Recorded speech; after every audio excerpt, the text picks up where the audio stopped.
Mambo vipi mtazamaji wetu wa Chapesa Media? Karibu katika kipindi cha Tunaibuka Nao. Na leo bwana, tunaibuka nao tumepiga hatua paka Mbagala za KM kwa ajili ya kukutana na msanii wa Bongo Flava ambaye ni wa kizazi kipya kwa ajili ya kupiga naye story 2-3. Langu jina ni Leila Wambura. Twende mapumziko mafupi, tukirejea tutakuwa naye. Unataka kufahamu yalojili? Usikose. Kama tulivyokuambia hapo awali, tutakuwa na msanii wetu, na kama unavyomuona bwana, msanii wetu ameshine kinoma noma. Inakuwa fresh kabisa. Kama kawaida. Watazamaji wetu wa Chapesa Media wanapenda kufahamu kwa majina, unaitwa nani? Naitwa Dat Melody aka Strawberry Boy.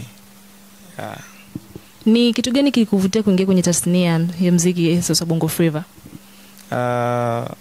Mimi nahisi Mungu mwenyewe kapanga, kwa sababu sio kila mtu ambaye anastahili kwa msanii, ama sio kila mtu ana kipaji cha muziki. Kwa hiyo Mungu mimi naamini kapanga mpaka mimi kuingia katika hii tasnia. Mungu mwenyewe ndo kapanga. Yeah. Unakumbuka ni wimbo gani, wimbo wako wa kwanza ulikuwa unasema nini? Ni kituko kwa kweli. Ulikuwa ueleweki kwa sababu kipindi naanza kuimba, yani mimi ni mmoja kama ni baadhi ya wale wasanii ambao walikitafuta sana kipaji chao kwa taabu.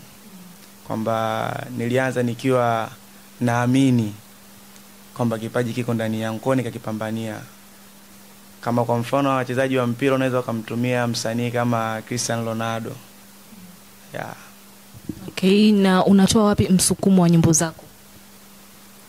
From my heart. Kutoka ndani ya moyo. Unaimba kutoka ndani ya moyo. Ni kitu ambacho kipo tayari. Yani nakipenda na nikiimba huwa nakifeel kitu ninachokiimba. Okay, na ni wimbo wako gani ambao umefanya vizuri zaidi? Sina Chaguo. Sina Chaguo ndio uko kwenye chat. Yeah. Unahisi ni kwa nini? Ulibeba sana hisia kwa sababu ni nyimbo ambayo inakaa historia fulani hivi, kako very deep in my heart. Kwa sababu ilikuwa ni nyimbo inagusa sana hisia za watu. Unahisi ni kwa nini? Niliimba kwa hisia kwa sababu kuna msanii fulani hivi alikuwa ni mkubwa, aliimba nyuma. Kwa hiyo niliwishi kufanya naye. Kwa hiyo nilitamani niue sana katika hiyo nyimbo. Ulifanya kama collab, ulifanya kama remix? Yani nilikuwa nahitaji kufanya kama collab, ila baada ya kumpelekea ile nyimbo mapokezi yake yani hayakuwa zile jinsi ambavyo mimi nilivyokuwa nataka. So nilivyoona kuna complicate nyingi, kabidi niifanye mwenyewe. Naweza kasikia kidogo?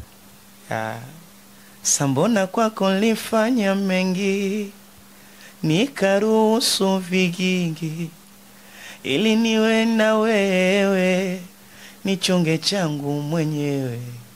Wivu ulimfanya zombi, eti unichiti nilewe, yote sababu moyo umekupenda wewe. Hivi mapenzi ni matamu, mbona yanandanganya hivyo? Uliimba ukimaanisha ulimwambia mtu au? Ile nyimbo nilikuwa na wish kufanya na Dr. Kumpeneka, na main point ilikuwa ni ile nyimbo yake ya wewe ndiye dokta wangu. Ilikuwa maradhi yangu.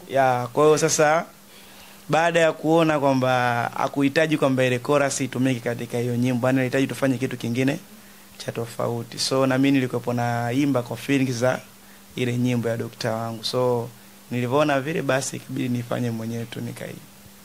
Unafanya kazi peke yako au upo chini ya label au management yoyote?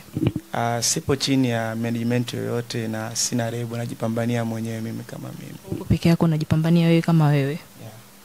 Okay, sasa ni changamoto zipi unazozipitia katika kazi yako hii? Unajua kama tunavyojua Bongo Flava ina changamoto nyingi kwa wasanii sasa chipukizi. Unapitia changamoto gani sasa? Changamoto ni nyingi kwa sababu muziki unahitaji investment. So kama mimi kazi zangu ninazozifanya, nafanya hii muziki ya live. So kipato cha muziki ya live performance ni kidogo sana. Wanaofanya muziki ya live na mimi wanaelewa hiki kitu ninachokizungumzia. So kukipambania kutoka katika kipato cha muziki ya live kukiingiza katika muziki mingine hii ambayo ya international, ambayo mtu anafanya kitu cha kwako kionekane, huaga inahitaji nguvu kubwa sana uitumie. So napitia changamoto hizo, kipato, nguvu ile ya kuipambania kazi inakuwa ni ndogo. Kwa hiyo sasa kwa mfano ikatokea labda label au management yote inataka iwe chini yako ifanye kazi nawe, uko tayari? Niko tayari Kwa sasa ndo bado? Yani inapotokea label, management yoyote ama bosi, mfadhili anahitaji kuinvest kwangu mimi namkaribisha, kwa sababu milango iko wazi. Sina sign contract za mtu yoyote ama za sehemu yoyote. Kwa hiyo niko free na kipaji kipo, nyimbo zipo. Kwa hiyo wakaribie. Unahisi mziki wako unaweza ukabadilisha jamii? So nahisi. Yani iko hivyo. Yani mziki wangu una access kubwa sana ya kubadilisha jamii, kufundisha, kuelimisha na kuburudisha kama kazi ya msanii jinsi ilivyo. Sasa kwa upande gani, vijana, wa mama, wa baba, watoto? Lika zote. Unafanya aina ya mziki ambao unaelimisha lika zote, haichagui? Yani kama nilivyosema, kazi ya msanii ni kuelimisha, kuburudisha na kufundisha. Kwa hiyo inapofikia hatua ya kuelimisha, ina maana naelimisha lika zote. Kwenye kuburudisha pia naburudisha lika zote. Kwa hiyo itakao kuwa inawahusu kwa generation hiyo, basi watakuwa na enjoy.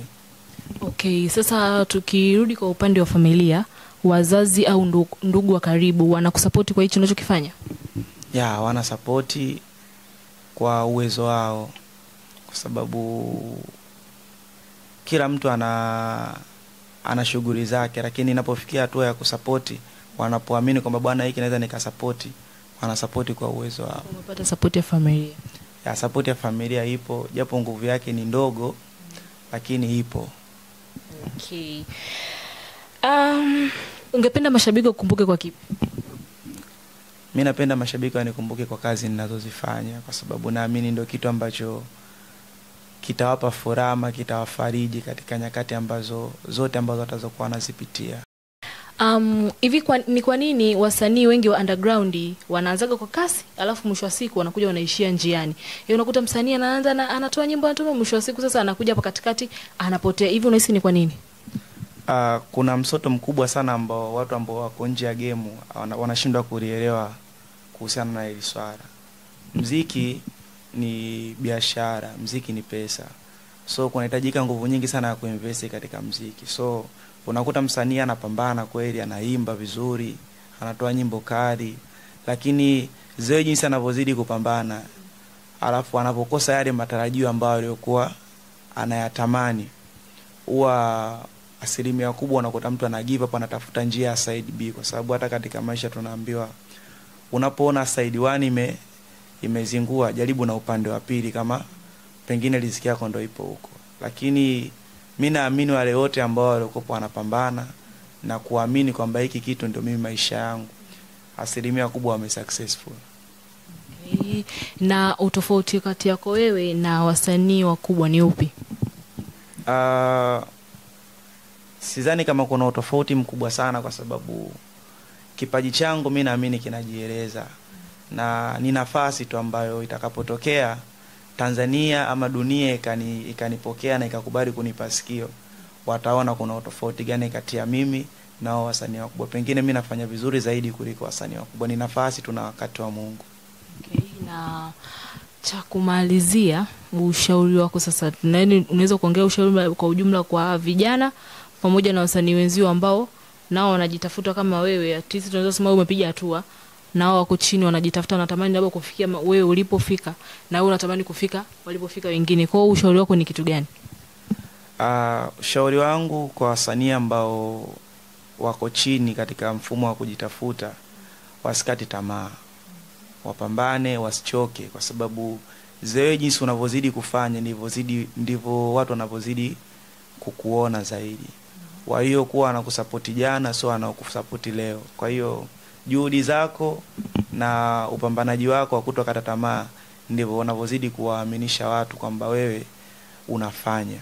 Waliofanikiwa wote kukata tamaa. So mliokuwa chini, pambaneni, tutafika tu. Na msitamani nafasi niliyokuwa mimi, kwa sababu mimi mwenyewe natamani nafasi ya juu zaidi. Sio waliokuwa juu, ila ya juu zaidi. So kama mnapata nafasi ya kubutua, fanyeni sana muziki mtaa. Shabiki na watu wasiokufahamu watarajie nini kutoka kwako? Watarajie vitu vizuri sana, kwa sababu nina muziki mingi mizuri ukiachana na hiyo ambao nimeiachia katika platform zangu. kuna vitu vizuri sana nimewaandalia. Kama kesho kutwa hapo siku ya Jumatano ya tarehe 21 natarajia kuachia nyimbo yangu nyingine mpya ambayo inakwenda kwa jina la Makopa Kopa. Ni nyimbo tamu sana, nyimbo nzuri, nyimbo inahusiana na mapenzi, inabeba hisia kubwa sana. I hope unaweza kutupa kionjo kidogo watazamaji waweze wakaona kuna namna kumbe. Inawezekana. Nilivyowaza mwanzoni nilizani kama kujipitia kwa ile yako mikogo, nikahisi kama unanipimia. Asema nini mama, ninachotaka kupeleke kwa wazazi, ila chonga shima kunilindia mama. Oh my Lord, I show me love you darling, penzi tutie kaubani, makopa kopa penzi limekolea. I know you know, wako uzuri ndo nafanya nitulie. Long time ago siko single, pendo lako moto moto, I die for you. Hayupo single. Siko single. Ndio nimekisikia hiyo, hayupo single. Okay, tumetoka kupiga story 2-3 na msanii ambaye ni Jepkizi anaitwa Dat Melody, na kama ulivyoweza kusikia ana matarajio makubwa sana kwenye tasnia hii ya Bongo Flava. Usisahau kutusubscribe kwenye YouTube channel yetu kama Chapesa Media kutoka hapa Dar es Salaam. Jina langu ni Leila Dat Melody. See you next time. Bye. Bye.